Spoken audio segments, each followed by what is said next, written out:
Should the Philadelphia 76ers sign sharpshooter Klay Thompson, four-time NBA champion, still a very solid defensive player, as talks with the Golden State Warriors break down? We're getting to that on today's Philadelphia 76ers Now. I'm Chase Sr. Hope all of you out there had a great weekend and your weeks are off to a phenomenal start. Before we take a look at all of that, we're going to do a June sub-battle here with the Miami Heat report inside the walls of Chat Sports. In May, it was neck and neck. Right now, it's neck and neck. Make sure you hit that sub button, support the show, but then you're a winner at the end of the day because you get year-round coverage of the Philadelphia 76ers, especially this offseason. We're talking draft. We're talking free agency, trade rumors, and trade targets. We do it all, so lock us in right now. From the esteemed Anthony Slater of The Athletic. He's been a great beat reporter covering the Warriors for quite some time. He had this report that talks between the Dubs and Klay Thompson not going well. The calendar flips to June this weekend, Slater said. He continued, "It's the final month of Klay Thompson's current contract with the Warriors, and there remains a realistic chance. These are the fading days of his 13-year run with the organization. As the decision on his future nears, there's been no notable movement from either side toward a resolution," league sources said. The Warriors maintain a desire to retain Thompson at the right price once other aspects of their roster retool get clarified. But they haven't exactly been beating down his door to work out the framework for an extension. In turn, the 34-year-old Thompson appears ready to test free agency waters, exploring external options for the first time in his career. It's pretty wild to read that. It's like, damn, Klay Thompson's been with Golden State for 13 years. That dynastic run for the Warriors with Steve Kerr as the head coach and then Steph Curry, Klay Thompson, Draymond Green might be coming to an end. And this is all a part of this new wave of superstars really taking over the NBA. Jalen Brunson, Tyrese Maxey in the East, Luka Doncic, Anthony Edwards in the West. And now the Warriors are kind of getting phased out. So for somebody like me, like a lot of you who have grown up watching this entire Warriors run, to think about the realistic chance that it's going to be no longer, it's pretty surreal. And at this point, it kind of seems like Klay is leaving the Golden State Warriors. And as an NBA fan, definitely going to be weird to see. Here's what Klay had to say a little while ago about the possibility of leaving the Warriors. That's life, man. Had so much success here. I'm not going to let whatever happens in the future make me salty about what I've been able to accomplish in a Warriors uniform. I don't let that seep in at all. Klay has thought about moving on. And maybe for him, it became a little bit easier once the Warriors didn't give him a contract extension last offseason. Instead, they've paid Draymond Green and extended him. They've paid Steph Curry and they've extended him. They didn't do the same thing with Klay Thompson. And maybe he saw the writing on the wall. From the Warriors' standpoint, it was kind of understandable coming off the torn Achilles and the torn ACL. And he's certainly been up and down since coming back this year. He was available. The number's not awful. But one of his specialties has always been defense. And the defense has started to dip. And then in big games, he's become ice cold in shooting the rock. More from Anthony Slater here. Thompson wants to win. Don't expect him to chase the largest possible offer from the Pistons or the Hornets, even if that's the correct financial or leverage move. But there are plenty of cap space teams with a clear upward path to contention than the Golden State Warriors. That includes the Oklahoma City Thunder, the Philadelphia 76ers, and the Orlando Magic. While I've said that Klay is declining a bit, still possesses a valuable skill set and still would be a valuable member of this organization. He's won 4 titles. He's played in a bunch of big series. He's played in a bunch of big games, do-or-die situations. The Sixers have been lacking success in that specific department. So bringing in a player like Klay Thompson, who can still shoot and space the floor, who can still defend at a pretty solid level, could be a good move for Philadelphia, especially if they can get him on that bargain deal. But because of those reasons, other teams going to be interested in his services. Very fascinated to see where all of you stand on this. Should the Sixers sign Klay? S for sign, P for pass, type what you think the Sixers should do and what you would do down in the comment section.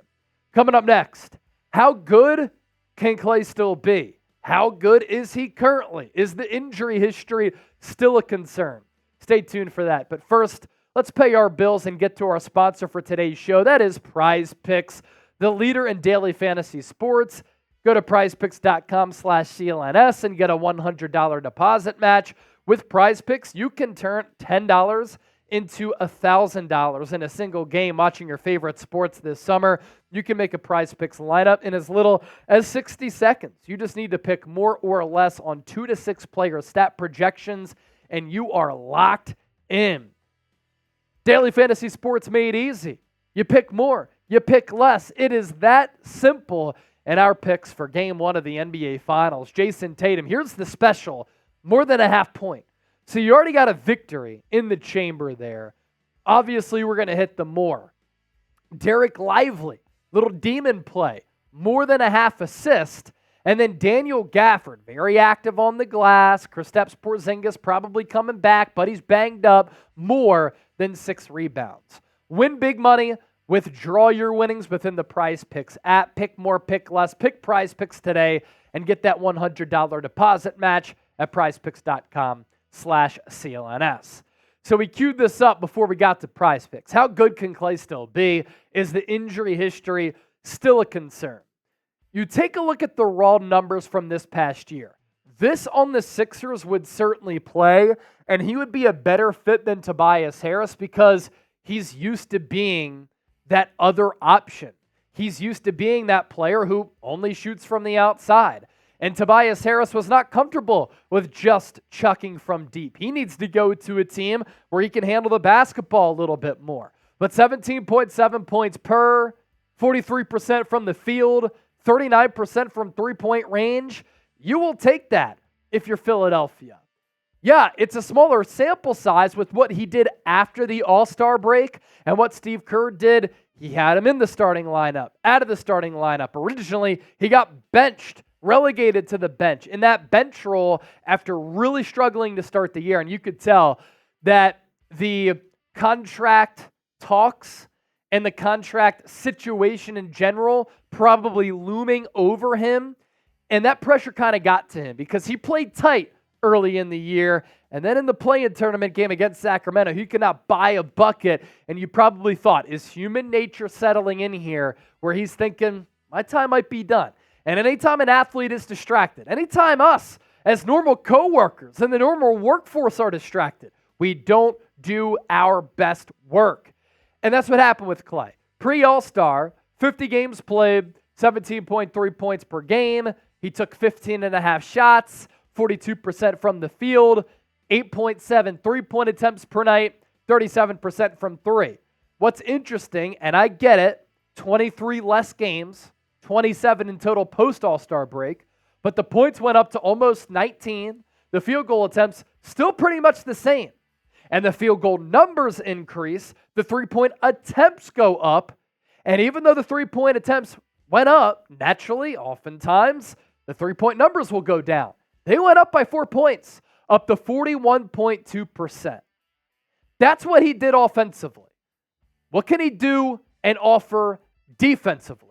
He's obviously not the player that he once was. When he made the job so hard for LeBron James and Kawhi Leonard and Kevin Durant, he became just a premier elite wing player. And in turn, for that stretch there when the Warriors were winning titles, one of the best two-way players in the history of the NBA. He's not what he once was on the defensive end. Still solid.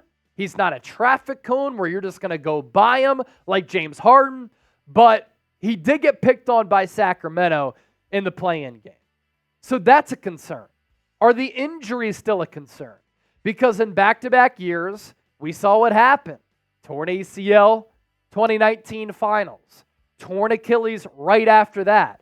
So there were 2 years there for Klay, which I guess also makes that 13-year run sneaky shorter because 2 seasons were lost to injury where he didn't play basketball at all. 2019-2020 ACL, then the torn Achilles right before the 2020-2021 season. And then he comes off that Achilles. He played 32 games. But in the last 2 years, he has logged 69 games and 77 games, and he's played a lot in those seasons. So you round out some of these questions here, Chip. How much do you pay Klay? What impact will he have defensively? What can he still do offensively? And then other teams in the mix. How much will teams like the Magic offer him? The current market, anywhere between 18 and 25 million per year, where if you get that Klay from this past year, not a bad bargain there. Yeah, not a bad deal at all. And I really still like Klay as a player. Again, not what he once was, but that skill set, that 3-and-D wing that he possesses, still very valuable, and I think he could be very good for the Sixers. Again, the problem will be how much money is he going to get? There's been some rumors that a team like the Orlando Magic might be willing to throw big-time money at him, upwards of $30 million a year, because their needs are so clear. They need spacing and they need shooting, so a player like Klay would fit so well next to Paolo and next to Franz Wagner. I wouldn't want to pay him $30 million. You know, I was thinking about it earlier, like, man, not the same defender he once was, still decent, but obviously slowed down. Can he shoot that 41% from three that he shot after the All-Star break as opposed to the 37% that he did before the All-Star break? You know, he's not really giving you as much off the dribble. Not that he was ever doing that much, but not quite really doing a whole lot besides the catch and shoot at this point. So how much is he worth? I don't think he'd be worth much more than 25 is probably the max I'd give him. You know, it comes down to it. Like, if you're going to add somebody in that mid-tier range, right? Because he's obviously not, you're not talking about sign Paul George or sign Klay, right? You're comparing Klay to, you know, the Malik Monks of the world, the Kentavious Caldwell-Popes of the world. These guys are going to make between 20 to 30 million. You know, would I rather have Klay or would I rather have a Malik Monk? Again, it's all going to come down to pricing. What does his market look like? The Thunder, the Magic, what do these teams offer him? If you can get him for 20 to 25, I'd do it. If it goes up to that 30 million range, I think that's a little too much for me. And I think the Warriors are taking the same approach there, Chip. It's like 18 to 25. We're certainly going to think about it. But as Anthony Slater said, they haven't been knocking on his door. They can't afford to knock on his door if he's going to ask for 30 mil. But as part of what Anthony Slater said, he's looking to win. He's not looking to cash in. And that could change a lot of things for where he goes, given what teams could offer, the need that they have. And then along those same lines, what if the Orlando Magic are like, we really want you? Klay looks at it as a destination to win, and they pay him because they know that they need shooting. A lot of factors that go into it. How much would you pay Klay per year? 18 to 20, that's my number because it allows you to fortify the rest of your team. Let us know. Join the conversation as always. Don't forget to hit that sub button. We're going to continue to bring the heat right here on 76ers Now.